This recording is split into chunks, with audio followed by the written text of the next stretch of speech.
Livre 2, La vie collective. Chapitre 1, L'âme des races. Les races pures n'existent plus que parmi les primitifs. Chez les peuples civilisés, la répétition des croisements et l'identité du milieu ont fini par former des races historiques nouvelles, analogues aux races pures.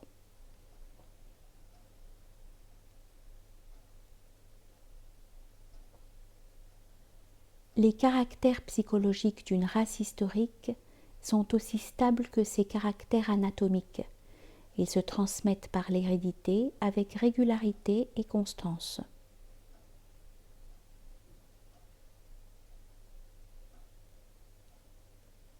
Le hasard des conquêtes peut courber sous une seule domination plusieurs peuples différents.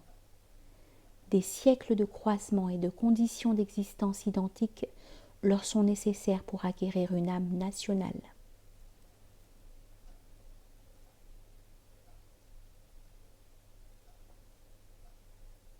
L'histoire d'un peuple est le récit de ses efforts pour stabiliser son âme et sortir ainsi de la barbarie.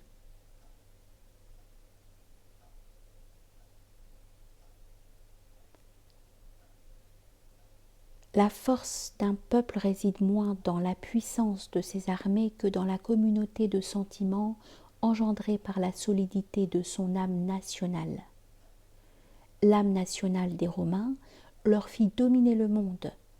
Ils disparurent en la perdant.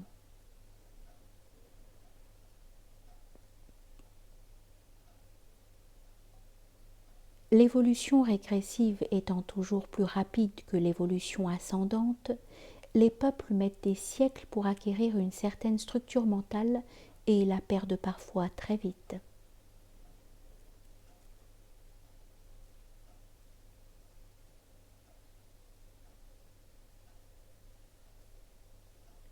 Un peuple civilisé représente une foule dont l'âme a été stabilisée par de lentes accumulations ancestrales.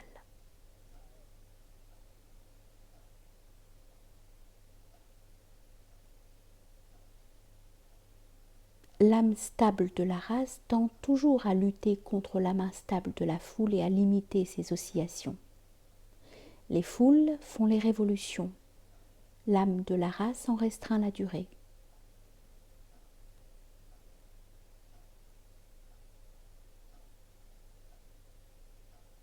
Chaque race historique et chaque phase de la vie de cette race implique certaines institutions, certaines morales, certains arts, certaines philosophies et n'en implique pas d'autres.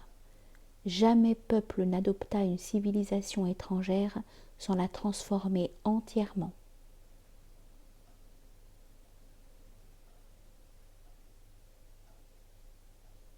Vouloir imposer nos institutions, nos coutumes et nos lois aux indigènes d'une colonie, c'est prétendre substituer au passé d'une race le passé d'une autre race.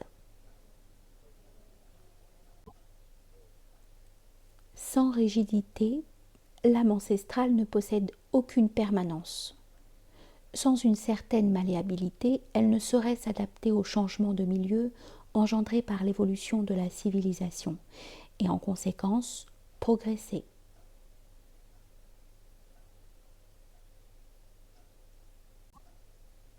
L'hérédité seule peut lutter contre l'hérédité.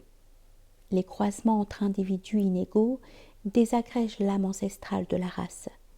Plusieurs nations périrent pour ne l'avoir pas compris.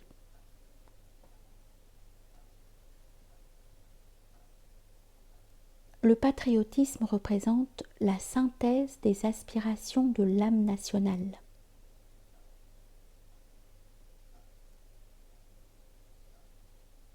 Le métis est un homme qui flotte entre les impulsions contraires d'ancêtres d'intelligence, de moralité et de caractères différents.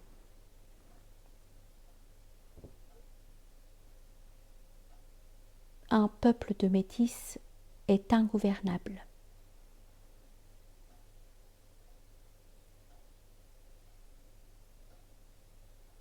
Le passé ne meurt jamais.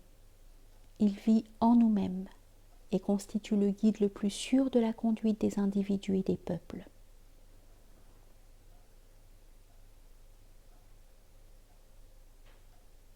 L'âme des vivants est faite surtout de la pensée des morts.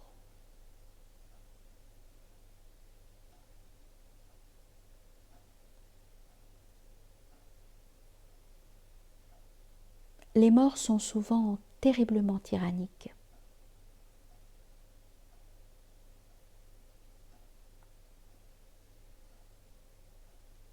Créer des idées qui influenceront les hommes, c'est mettre un peu de soi-même dans la vie de ses descendants.